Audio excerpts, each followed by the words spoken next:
Did you know that despite being an ordinary man, Abraham is considered the father of all nations? But how did this happen? What made a simple man, with nothing but faith, become a central figure not only for Judaism, but also for Christianity and Islam? How did he, someone who had no idea what the future held, become a figure who changed the course of all human history? Let's begin to understand Abraham's journey and why he is still revered to this day. But before we continue, make sure you're subscribed to our channel, and if you believe these teachings can transform lives, like this video, and share it so that more people can discover this story and be edified. Abraham, who was still called Abram, lived in a city called Ur, one of the most advanced cities in ancient Mesopotamia in what is now Iraq. He was a man of wealth, with a stable life, surrounded by family and friends, in a place known for its riches and prosperity. He had everything many people dream of, but something inside him felt that there was a greater purpose. It was during a moment of quiet, perhaps on a calm night, that something extraordinary happened. Abraham heard a voice that he knew, he could not ignore. God, in his infinite wisdom, appeared to him and made an astonishing request. Leave your country, your people, and your father's house, and go to the land I will show you. How could he, a man with everything he could possibly want, leave his comfortable life and venture into the completely unknown? Imagine, for a moment, being in Abraham's shoes. You have a good life, security, wealth, and people around you. Then, suddenly, something out of the ordinary happens. A voice, which you know comes from something greater, asks you to leave everything behind and follow an uncertain path. Doubt, fear, insecurity, all of this would certainly cross anyone's mind. But Abraham did not hesitate. He didn't question the voice, didn't ask for explanations. He simply trusted. The trust he placed in God was something rare and powerful. Abraham didn't know where he was going, but he was willing to follow because he believed that this call was divine. He decided to obey and rise up with the promise that wherever he went, God would be with him. But what was behind this call? What was the reason for Abraham to leave his life behind? Wouldn't it have been easier for him to just continue living as he was? Abraham's story doesn't begin with a great battle or a victory, but with a decision of faith. He believed, and from that faith something much greater would be revealed. Abraham's journey was not just geographical, but also spiritual. He was leaving behind everything he knew, heading to a land that God would show him, an unknown place. The idea of leaving without knowing where he was going, yet trusting in the divine promise, is what makes this story so powerful. But what happened after Abraham followed God's call? The journey was just beginning. He would face difficulties, uncertainties, and moments of doubt. It would have been easy for him to give up, but Abraham's faith was steadfast. In the next chapter, we will follow the first steps of this journey and see how God began to show Abraham that he had a much larger plan than he had ever imagined. Abraham had begun his journey with unwavering faith, but the path he was walking would not be simple. In the coming moments, we will see how his trust would be challenged and how he, despite everything, continued to follow God's call. Did you know that every time you like a video like this, you're helping spread the teachings of the Bible to more people? Subscribe to keep being part of this mission. After leaving Ur, Abraham found himself in a place he never imagined he would reach, a foreign land that God had shown him. However, doubt began to arise. He knew he had obeyed God's call, but one question lingered in his mind. What does God have in store for me now? The land Abraham was brought to was Canaan, a rich and fertile land, but inhabited by powerful and warrior-like people. Yet God told him something astonishing. To your descendants, I will give this land. Imagine for a moment that you are in a strange place with no family or friends and receive a promise that the land will be given to you and your children. even though you don't have children yet. Abraham, with his advanced age and no heirs, felt the weight of this promise, but he also knew he had to trust. In the early days in Canaan, Abraham settled near Shechem, but soon the unexpected happened. A great famine struck the region. Fear and insecurity began to take hold of Abraham and his wife Sarai. What would they do now? The famine was so severe that instead of trusting that God would provide, Abraham made the decision to go to Egypt, a land known for its abundance. The journey to Egypt was a significant test of Abraham's faith. He found himself confronted with the reality of the desert and its hardships.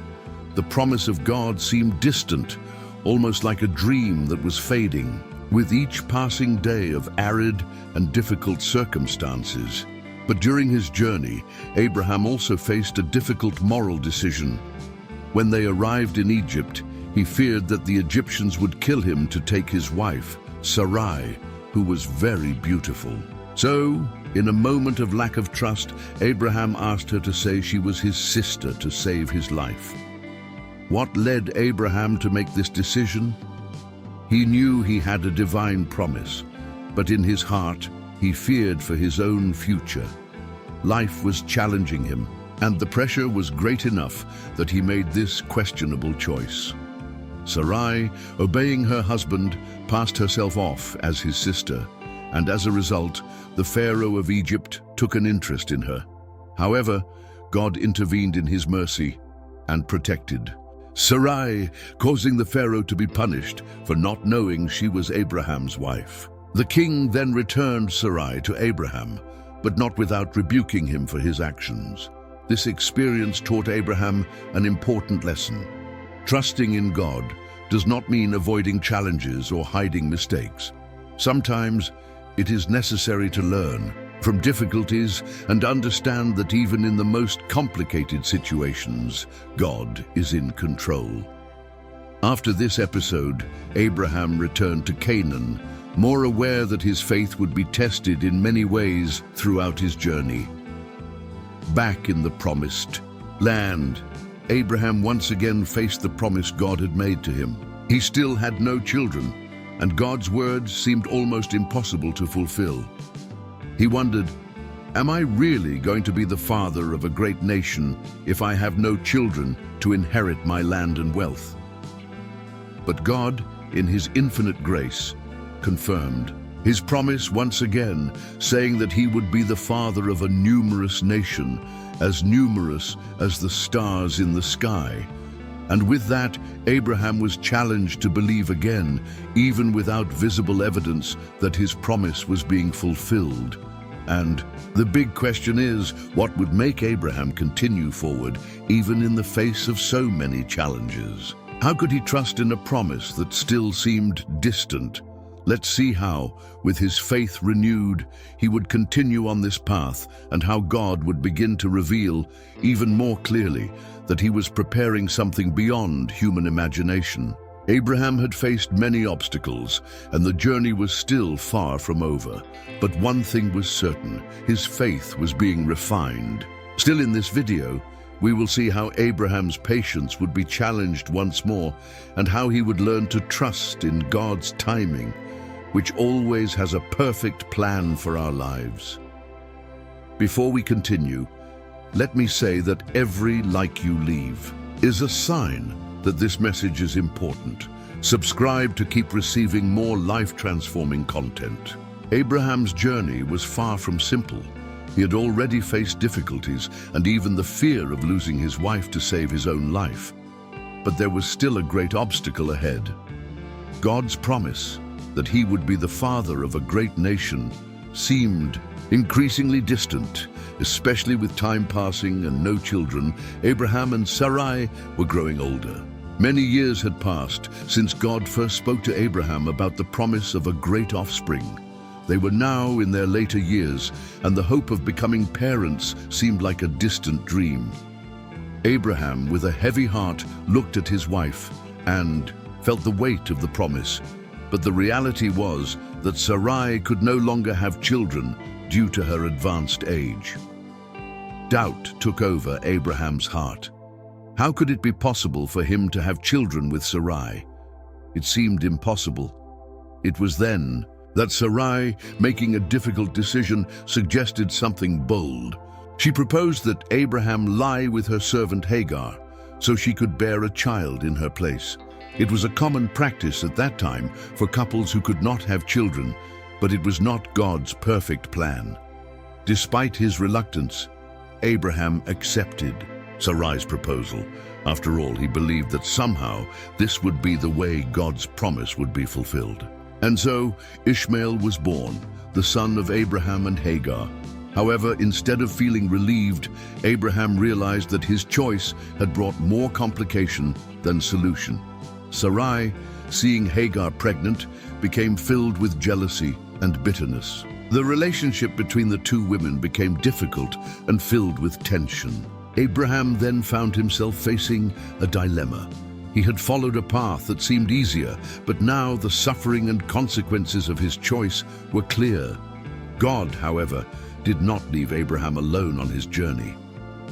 Although Ishmael was Abraham's son, God reminded him that the promise of a great offspring would come through Sarai, his wife, and that she would have a child. God renewed his promise that Abraham would be the father of a great nation, but this time he specified it would be through Sarah, not Hagar. Abraham's disbelief was natural. Now, at 99 years old, he looked at Sarai, who was 89, and thought, how is this possible? I'm old, and she is too. But even in the face of disbelief, God responded clearly and strongly, I am God, and nothing is impossible for me. The moment of change came. God visited Abraham and Sarai once again, and this time said that Sarai would have a son within a year. When Sarah heard this, she laughed, not with joy, but with disbelief. She thought she was beyond the age of having children, but God was not mistaken. He would fulfill his promise, regardless of human limitations. What happens here is powerful. Abraham and Sarai were being challenged to trust in the impossible. God was showing them that it was not by the strength of their own abilities or human logic that the promise would be fulfilled, but by the power of God himself. Sometimes we are challenged to trust God, even when the evidence around us tells us that it is impossible, and in the appointed time the impossible happened. Sarai, at 90 years old, gave birth to a son, and Abraham, at 100 years old, had the promised child. They named him Isaac, which means laughter, because when they first heard the promise that they would have a child, they laughed in disbelief. But the laughter now was one of joy, because God had fulfilled his promise in a miraculous way. The story of Isaac is, therefore, the story of God's faithfulness, who keeps his promises even when time seems to have passed, and when everything seems impossible. Abraham and Sarai, even with their doubts, were tested and became living witnesses that God's promise never fails. But the story of Abraham and Isaac was not yet complete. Although God had fulfilled his promise, Abraham was about to be challenged once again. In the next chapter, we will see the final test of Abraham's faith, a test so great that he would have to show complete trust in God, even when everything seemed to indicate that he would have to sacrifice his own son. How would he react to this call from God? Let's see next. After the birth of Isaac, Abraham's life seemed to have found the peace he had longed for. God had fulfilled his promise, and Abraham's son was the living proof that the Lord was faithful to his word. However, this peace would be short-lived. God was about to test Abraham's faith in a way that he never imagined possible. One day, God spoke to Abraham again, but this time, the message was different from anything he had ever heard before. God said to Abraham, "Take your son, your only son Isaac, whom you love, and go to the land of Moriah. Sacrifice him there as a burnt offering on one of the mountains that I will show you." Imagine the shock Abraham felt upon hearing these words. He knew that God's promise was tied to Isaac, the son he had with Sarah, and now God was asking him to sacrifice him. How could Abraham, a man who had spent his whole life waiting for this promise, obey such a difficult and painful request? Nevertheless, Abraham's faith was firm. He knew that, despite not fully understanding what God was asking, he could not doubt the goodness and faithfulness of the Lord. Without questioning, Abraham rose early the next day, prepared the necessary materials for the sacrifice, and set out with Isaac and 2 servants towards the land of Moriah. The journey was long and filled with conflicting thoughts. As they walked, Abraham and Isaac were silent, but in Abraham's heart, he was preparing for the most difficult moment of his life. How could he explain to Isaac what was about to happen? How could he sacrifice the son that God had given him as the promise of a great nation? When they arrived at the location that God had indicated, Abraham told his servants to stay behind while he and Isaac would go up the mountain. Abraham took the fire and the knife, and together father and son began to climb the mountain. During the climb, Isaac, perhaps curious or worried, asked a question that deeply touched Abraham's heart. "Father, here is the fire and the wood, but where is the lamb for the burnt offering?" Abraham's response was simple but full of faith. "God will provide himself the lamb for the burnt offering, my son." With these words, Abraham demonstrated his total trust that God, in his faithfulness, would take care of everything, even in such a desperate situation. Upon reaching the top of the mountain, Abraham built an altar, arranged the wood, and tied Isaac, placing him on the altar. Abraham's heart was broken, but his trust in God remained unwavering. He raised the knife, ready to make the sacrifice, but at that very moment, a strong and clear voice echoed from heaven, "Abraham, Abraham!" Abraham immediately stopped and responded, "Here I am." Then God said, "Do not lay a hand on the boy, nor do anything to him. Now I know that you fear God, since you have not withheld your son, your only son." It was at this moment that Abraham looked around and saw, caught by its horns, a ram that God had provided for the sacrifice. Abraham took the ram and sacrificed it in place of Isaac, praising God for his provision and faithfulness. This act of obedience and faith by Abraham is one of the greatest examples of trust in God in the Bible. Abraham did not understand the purpose of God's request, but still, he chose to trust in God's sovereignty and goodness. He believed that if necessary, God could even raise Isaac from the dead, because he knew that God's promise would not fail. God then renewed his covenant with Abraham, reaffirming that he would be the father of many nations, and that through his descendants, all the nations of the earth would be blessed. Abraham's faith was tested, but through this trial, he became even more steadfast in his trust in the Lord. The story of the sacrifice of Isaac is therefore a reminder that even in times of difficulty and pain, we must trust in God. He never fails to fulfill his promises, and even when we do not understand his plans, we can trust that he has a perfect purpose. The story of Abraham and Isaac shows us how God can test our faith in unexpected ways. But Abraham's journey does not end here. Next, we will see how God's promise to Abraham would unfold and how his descendants would become a blessing to the entire world. But before that, there is something Abraham needed to learn about the importance of trusting God at all times. Let us continue this journey. After the painful and transformative test of Abraham's faith, where he demonstrated complete obedience to God, the patriarch saw his legacy as the father of many nations begin to take shape. The promise that his descendants would be as numerous as the stars in the sky and the sand by the sea was still in effect, but Abraham knew the journey would not be easy. Although God had fulfilled his promise to give him a son, what had begun with Isaac, the promised son, was still far from complete. Abraham knew that the key to fulfilling God's plan lay in obedience, but also in trusting that the Lord would fulfill his promises, even when the path seemed uncertain. After the event on Mount Moriah, Abraham saw his life filled with new experiences and challenges. Isaac grew and became a strong and worthy young man, and in time, he too would need to face his own journey of faith and obedience to God. But before that, a great change was about to occur. The story of Abraham's descendants took a new turn, when after the death of his beloved wife Sarah, Abraham felt that his mission was far from complete.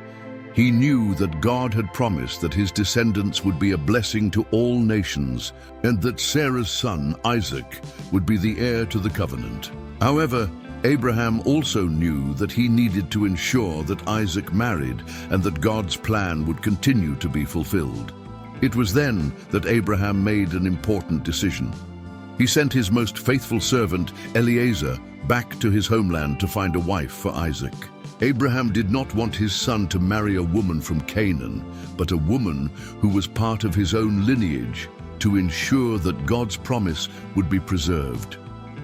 Eliezer traveled to the city of Nahor, where Abraham had been born, and prayed to God, asking for guidance in finding the right wife for Isaac. He requested that God show a clear sign of who the chosen woman would be to become part of this great promise.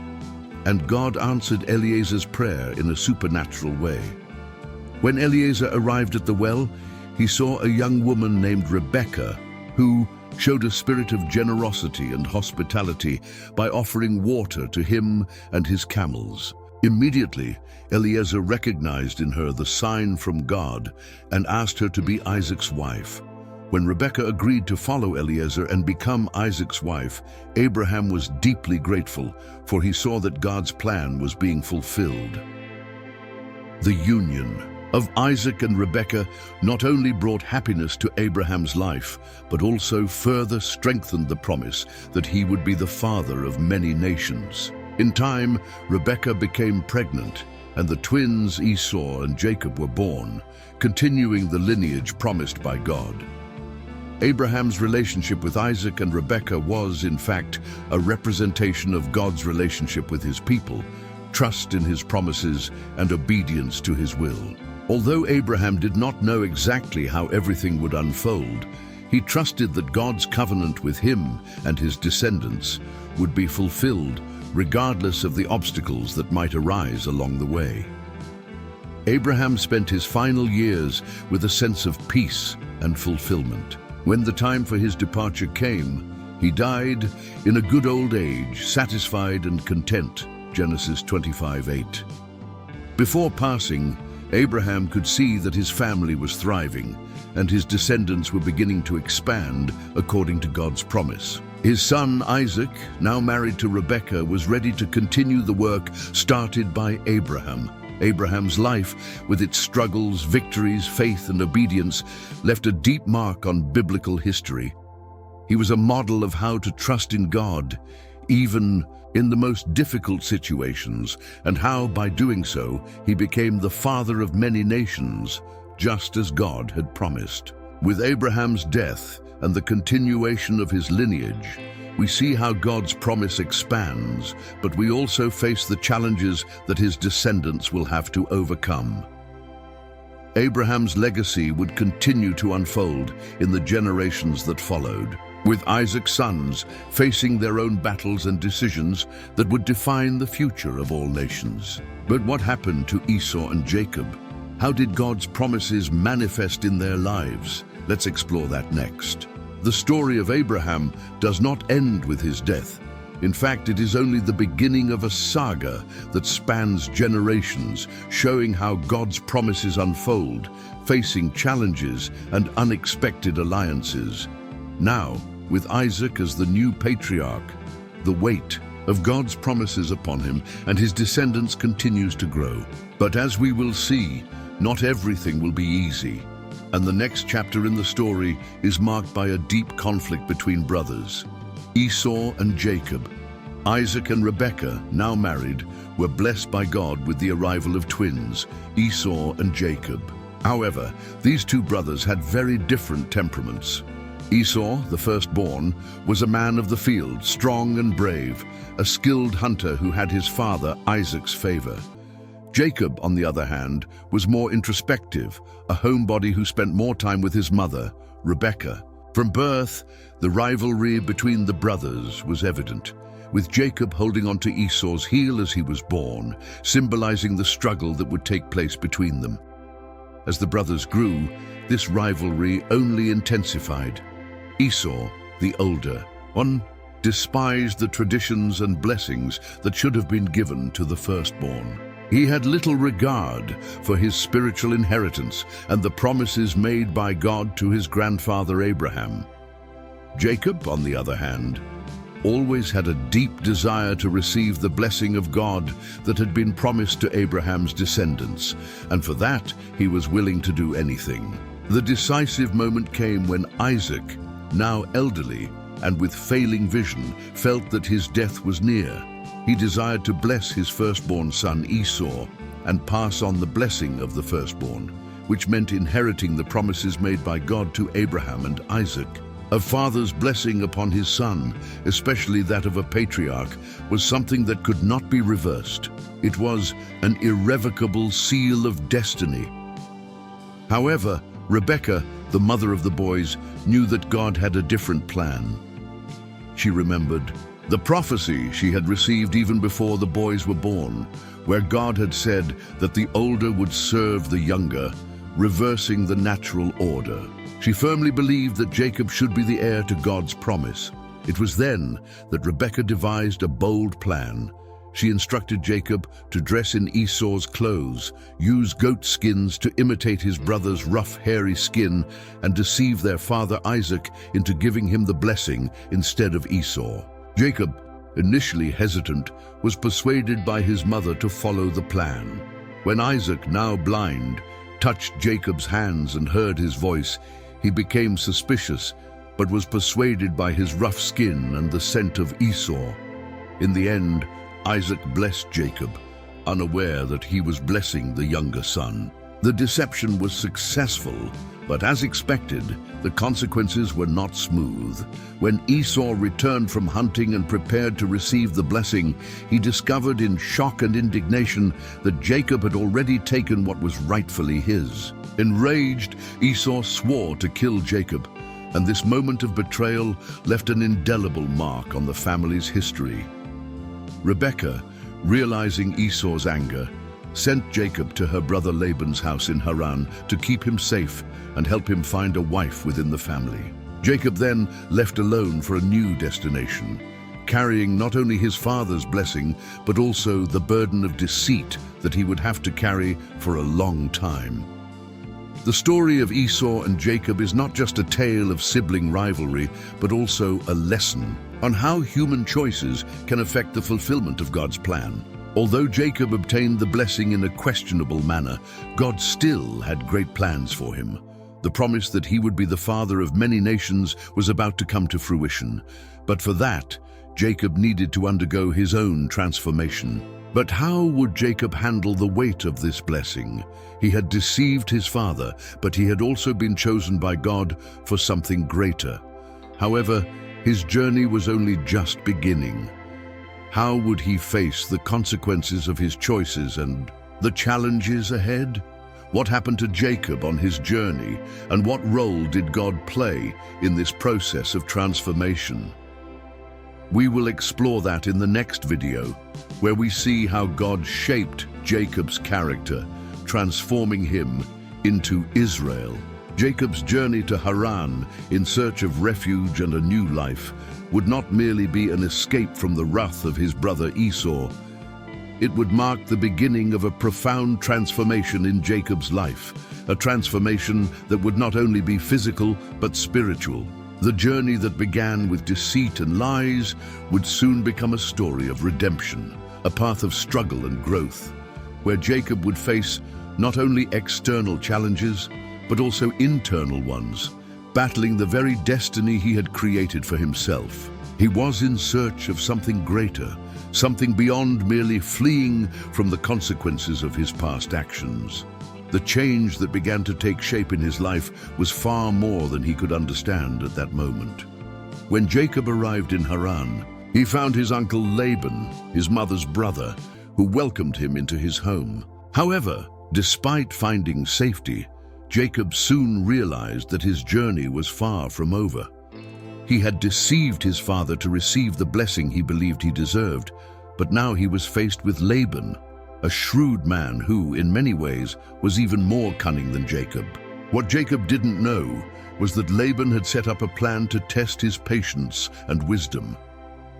Laban was a skilled businessman and was willing to teach Jacob a valuable lesson about deceit and trust.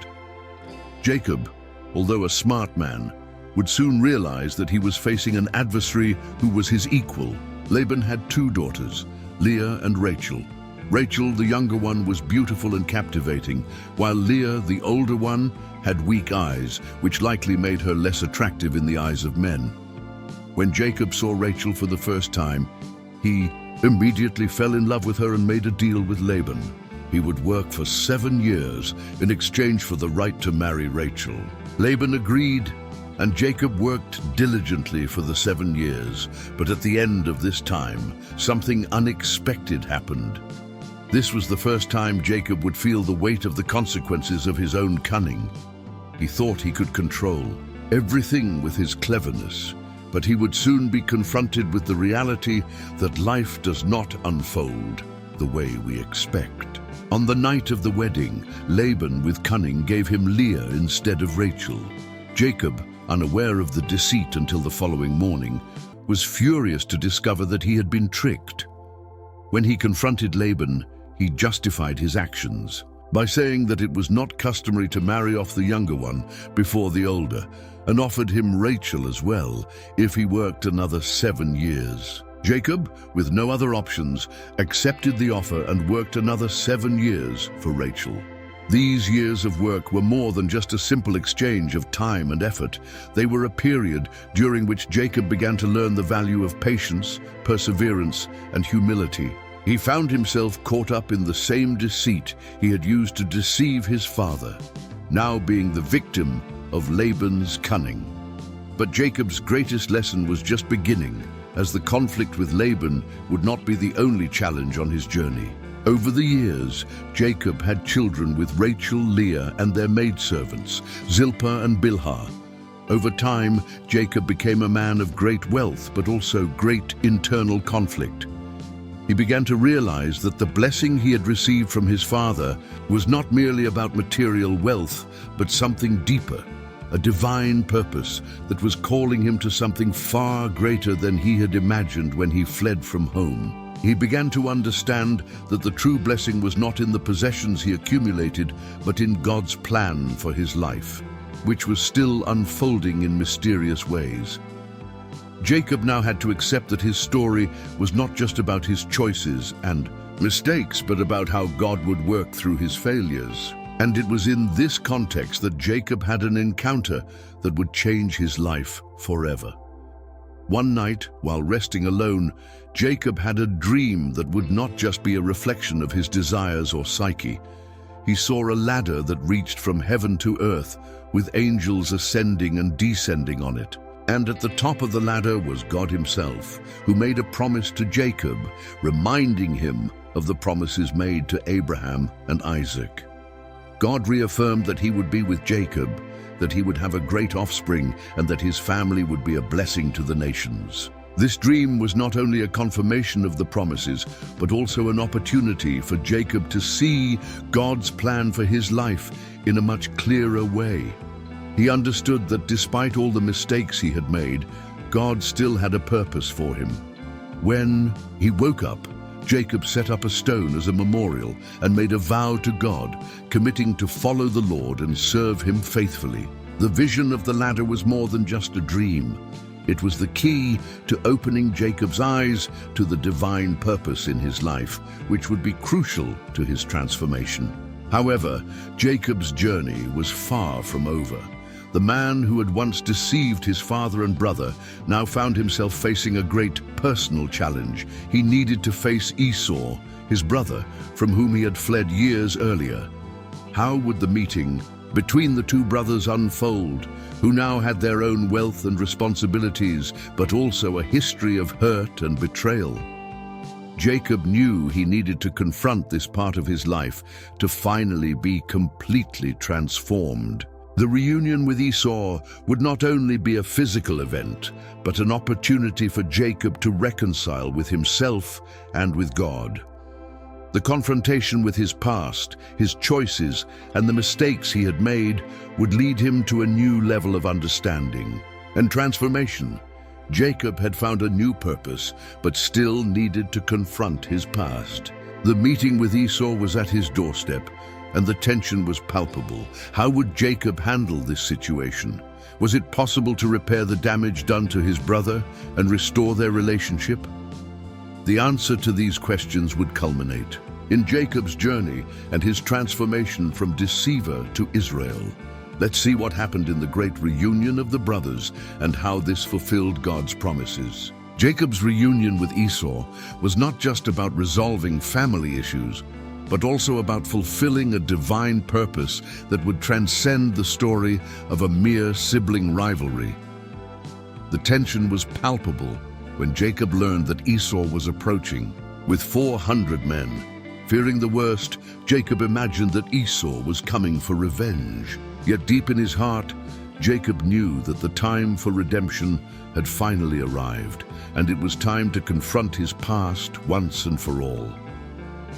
Jacob decided to prepare for this meeting. He divided his possessions and servants into 2 caravans, thinking that if Esau attacked one, the other might escape. Additionally, Jacob sent a series of gifts ahead as an attempt to appease his brother, asking for forgiveness for all the wrongs he had done in the past. He was preparing for the worst, but he was also willing to face whatever was necessary to reconcile with Esau. However, during the night, before the encounter, Jacob experienced a moment of deep introspection. He was alone in the middle of the night when something extraordinary happened. He was confronted by a mysterious man. The ensuing struggle was not only physical, but spiritual. Jacob fought with this man the entire night, refusing to give up, until finally the man, recognizing Jacob's courage and perseverance, touched his hip and dislocated it. Despite the intense pain, Jacob refused to let go of the man, saying, "I will not let you go unless you bless me." It was at that moment that the man revealed his true identity. He was the very angel of God. He blessed Jacob, and in that instant, Jacob received a new identity. The man said, "Your name shall no longer be Jacob, but Israel, for you have struggled with God and with men and have prevailed." This name change symbolized a much greater transformation, a new beginning for Jacob. He was now Israel, a man who, even in his weaknesses, had proven himself worthy of God's promise. The next morning, Jacob met his brother Esau. To his surprise, Esau did not come with anger, but ran to meet Jacob, embracing him with tears in his eyes. They reconciled, leaving behind the hurts and pain of the past. What had once seemed like a meeting filled with tension and hatred now transformed into a symbol of forgiveness and redemption. Jacob had faced his greatest fear, reconciled with his past, and found peace. But more importantly, he had become the man God called him to be. God fulfilled his promises to Jacob. From that moment on, Jacob, now Israel, entered a new phase of his life with a new identity. He would no longer live as a man of deceit and manipulation, but as the patriarch of a great nation, the father of 12 sons, who would become the 12 tribes of Israel. The blessing he received from his father Isaac and the promise made to Abraham would be fulfilled through his descendants. And so, through Israel, God's promise to bless all the nations of the earth began to take shape. Jacob, the man who once felt lost and betrayed, transformed into Israel, the patriarch of a nation that still exists today. The story of Jacob teaches us that even when we fall into our own mistakes, God has the power to transform us and fulfill his plans in our lives. He does not give up on us, even when we fail. And more importantly, he calls us to be part of something greater than we can imagine. Now, how about reflecting on your own journey? Is there something you need to confront? Something that's holding you back from living the purpose God has for your life? No matter how far you may have strayed, just like Jacob, you too can be transformed and become a new person. If this story has touched you, leave a like on this video and share it with your friends. If you haven't subscribed yet, don't waste time. Subscribe now for more inspiring and deep stories like this one. And if you have any questions or want to share your personal experience, leave a comment below. I'd love to hear from you. See you in the next video, where we will continue exploring the transformative power of biblical stories. This was the final chapter. The story of Jacob, or rather Israel, is a testament to how we can be transformed when we fully surrender to God's plan.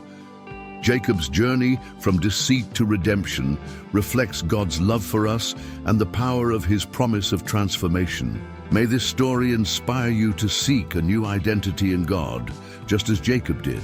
If you enjoyed this story and want to learn more about how to apply biblical principles in your life, subscribe to the channel, like this video, and share it with your friends. Don't forget to leave your comment. God bless you, and see you in the next video.